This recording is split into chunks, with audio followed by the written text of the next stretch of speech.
Hello everyone, welcome back to the channel. Check it out. We got the MJX 10208. It's time to do the 1-year review. You guys talked, I listened. I said, should I do reviews on vehicles that are no longer in production? You said yes. Now technically you can still get this, but technically you can't. This is a V1. They're out with the V2. So let's talk about this and some of the changes they made. Go have some fun driving this.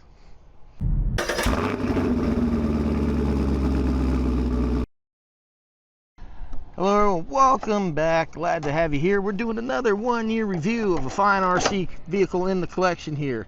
So one of the cool things and not so cool things with this MJX is the clipless system. This back end is a little troublesome. I have tightened up these screws, so we will see if that does in fact make a difference in that thing falling out. So today I'm going to be running, I forget what battery this is. It's a Z. It's a so this is their premium series, 4200 milliamp hour. This is a 3S pack. It is what, 120C, so they say. And this is what I ran in the Omni Terminator. Now I have another 3S pack that's not quite as powerful as this one, so I want to run it on here and see how it does with this pack. And also, I'm not 100% sure, but I think this one can go 4S, so I'm going to see how it does on here. And if I feel like it can handle a little bit more, I got this 2200 milliamp hour battery by Z. It's also 120C, but this is a 4S pack. It will actually fit in there a little better, but this battery tray is actually huge. It goes from here to here. I have foam here in the front, I have foam in the back, and another piece of foam, so a whole lot of foam to keep that little battery in there. The battery pack that I do have for this, that I think came with another car. Yeah, the Larlo. Fits in there beautifully, but it's a little underpowered. Plus, I think it's also 2S. So that's weird. Oh, there it went. No. Still don't have lights.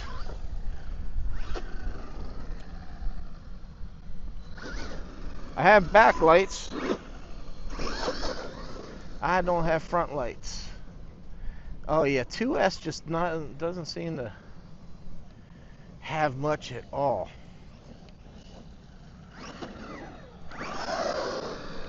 Yeah, let's go ahead and put the 3S or 4S in, because this is 3S. Wow, brakes are. Yeah. I mean, it's decent.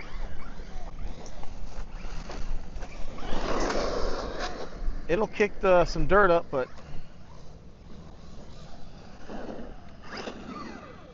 yeah, it's weird. When I left, I didn't remember what transmitter I had this on, so I tried it at the house, and those lights came on. That is weird. Oh yeah, check that out now. World of difference.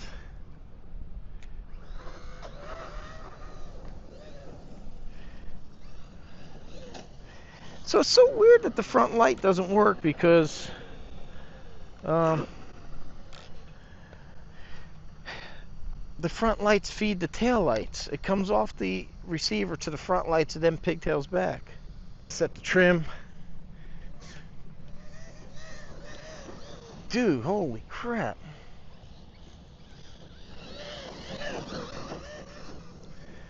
Definitely bleeding out too much power to the front. I'm gonna have to check out that front diff. I don't remember it acting like that, but this thing's been sitting a while. It could have leaked out. Oh! Alright, so let's talk about what I really like on the car, and that would be, you know, underneath the hood. We got an ESC that has a lot of power. And the best part, to me, I really want to see more of this. Uh-oh, did I drop something with the car? We could tune. If I want to adjust anything on that ESC right now, I could just open up my phone, open up the app, and boom, there it is. I can adjust the ESC. Yeah, I lost my battery foam.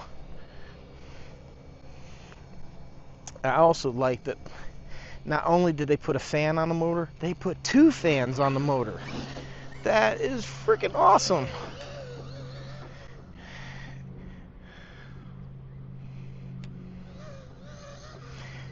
Okay, I also like the fact that if you're gonna put lights on a car, have it be in the bumpers and that. I really don't like when lights are in the body of a car, and then when you take the body on and off, you gotta fight the wire. You know, they come undone, they get yanked out, all this stuff. So I'd much rather see it like that in the actual body. Ooh. Well, so far we haven't lost the body. So I think, yeah, there we go. Just gotta keep an eye on that latch. We should be okay. Why did it? Uh-oh. What was that? Did we break? What happened? That didn't even make any sense whatsoever.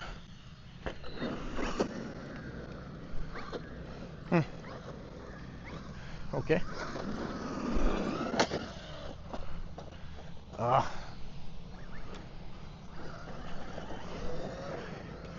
So that is one issue with this that they fixed on V2, and that is suspension travel for a monster truck.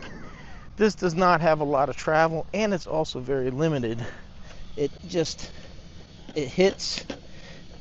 If you look, these control arms stay very flat. So version 2, I know they made the chassis wider. I believe maybe a little bit longer. I'm not 100% on that.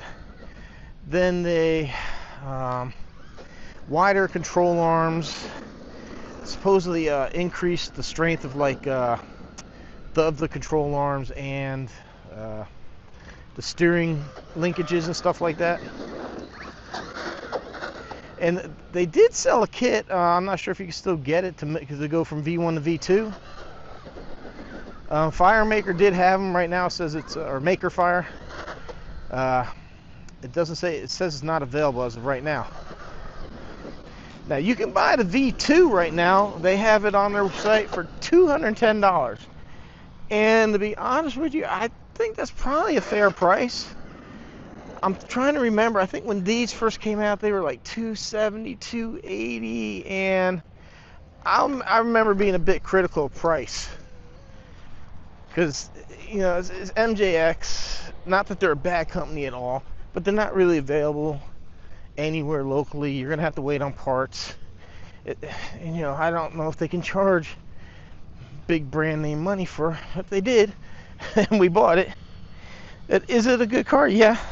I still think at that price maybe a bit high, but for $210 you're getting a 4S capable machine.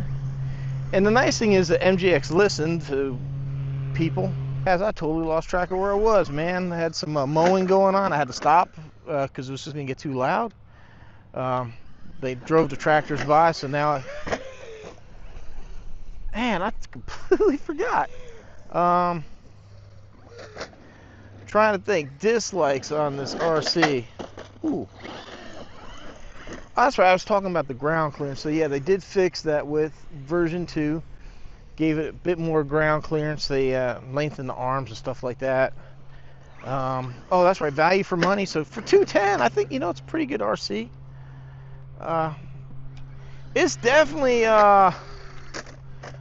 I've definitely thrown this one around quite a bit, and it's still going. Now, initially, this happened on the V1s. When I got it, I did break the pin that holds the spur gear in, or the spider gear, sun gear. Geez, I'll get it right one day.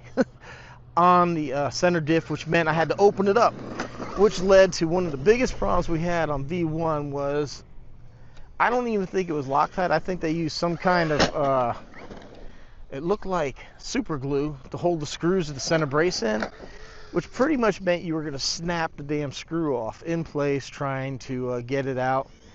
Now MJX was great. They sent me a new center diff. They sent me a new brace and all the screws to replace all that. And they have learned from that mistake. They said they were not aware. They passed it on down to production, and they took care of it. And any video I've seen on version 2, seems to have taken care of that issue. So that was only an issue on some of the version 1s. Oh, I guess that was going to bring me to the controversy of this RC. Some YouTubers were not happy that they were given the RC, and then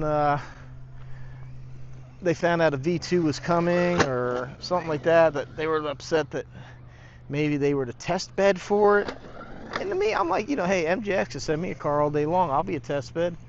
I don't mind at all. If it makes a better product for my viewers and people in general, I'm for it. I'll take it. I think it'd be good, because there's circumstances here that I might have that other people don't. There's other people out there that'll have circumstances that I won't. So, ooh.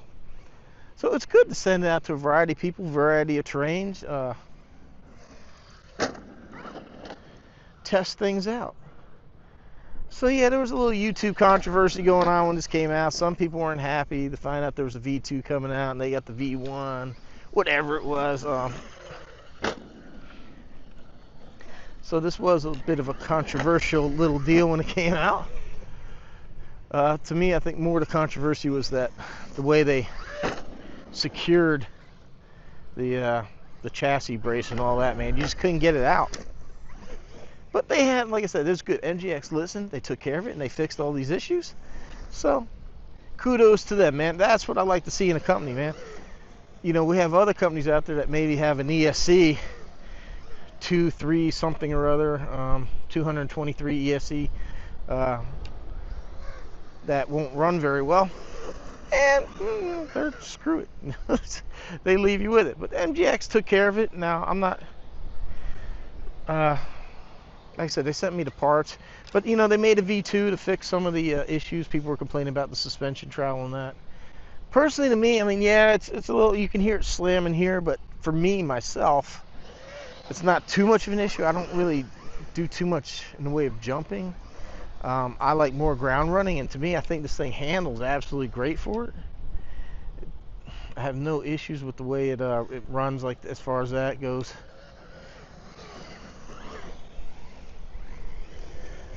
So yeah, I think it's a good truck. I don't have any experience with the V2.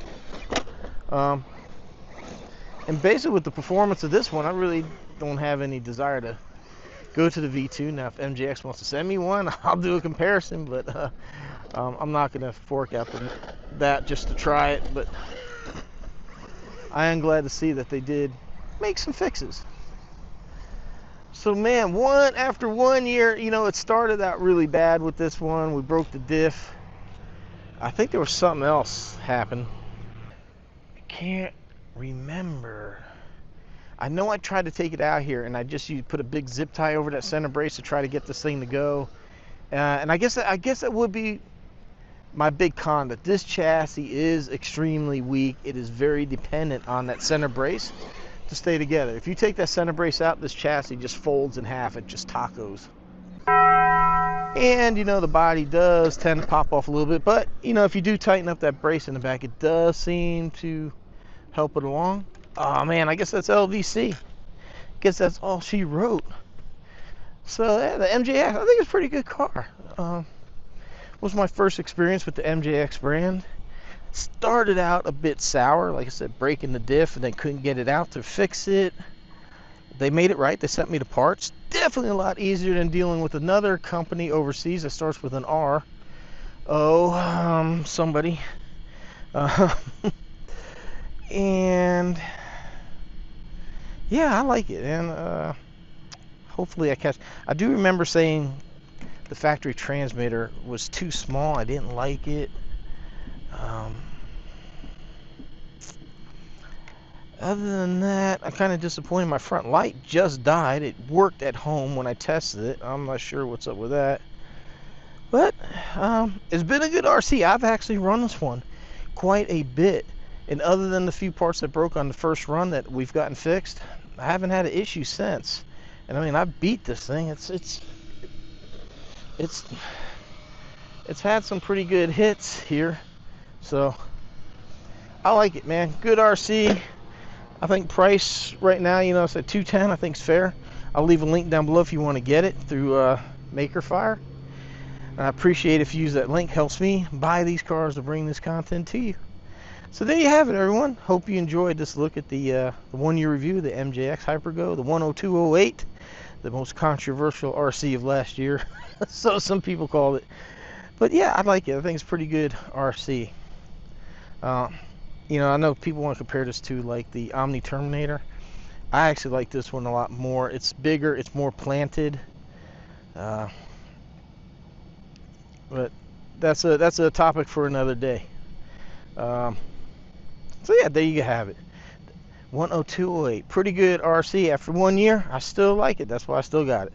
All right, everyone, hope you enjoyed. Links down below where you can find that and other stuff. Helps me out. There's also discount codes for you down there as well. So take care, everyone. Go out there, run your RC, have some fun. See you in the next one. Thanks for watching.